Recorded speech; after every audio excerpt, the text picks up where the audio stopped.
6:36, we check back in now with Mike Eppel over at 680 News with the latest in business news. And of course, there is some anxiety when it comes to watching Wall Street this morning. Mike. Yeah, good morning, Tammy. The only thing certain about today's trade is the uncertainty and the fact that we are coming off the biggest ever points decline in history for the Dow Jones Industrials average, following basically an 8-year rally where we haven't seen anything of this magnitude to speak of.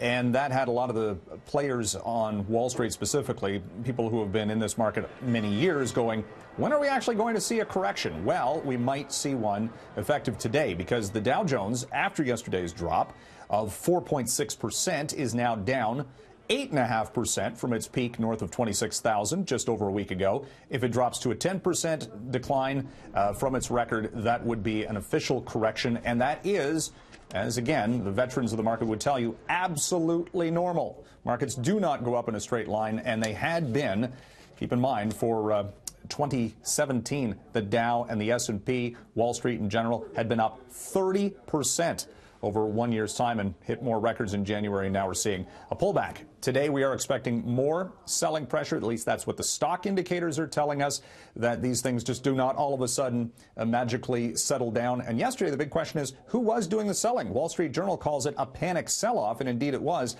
But it looks like it was a lot of computer-activated sell programs, algorithms taking into effect and into account the fear of rising interest rates.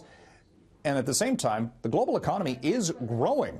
The theory is that this market had just gotten too far ahead of itself and is now pulling back. The TSX comes in on a 6-day losing streak.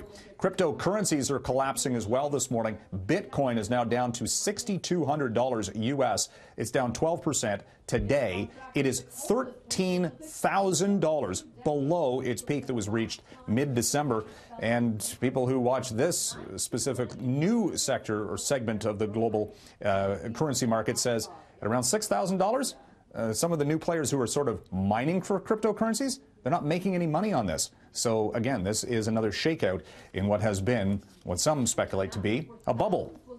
Management change at Lululemon Athletica. Laurent Pontevin, who is the CEO, has resigned, saying there were breaches to the corporate code of conduct. They're being fairly vague about this, but Pontevin has led Lululemon to a rebound recently, refocusing of the business, specifically with online sales, and this could mean a hit to the company's stock price today.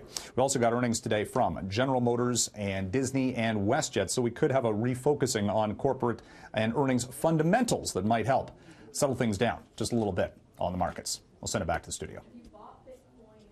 Of course, Mike, the big story this morning is 9:30 when the market's open right now. Looks like things are going to bounce back up. And what people need to know, too, is this isn't the correction that people have been worried about. Not yet. Not yet. Another 1.5% to the downside would be an official correction, Kevin, but you're right.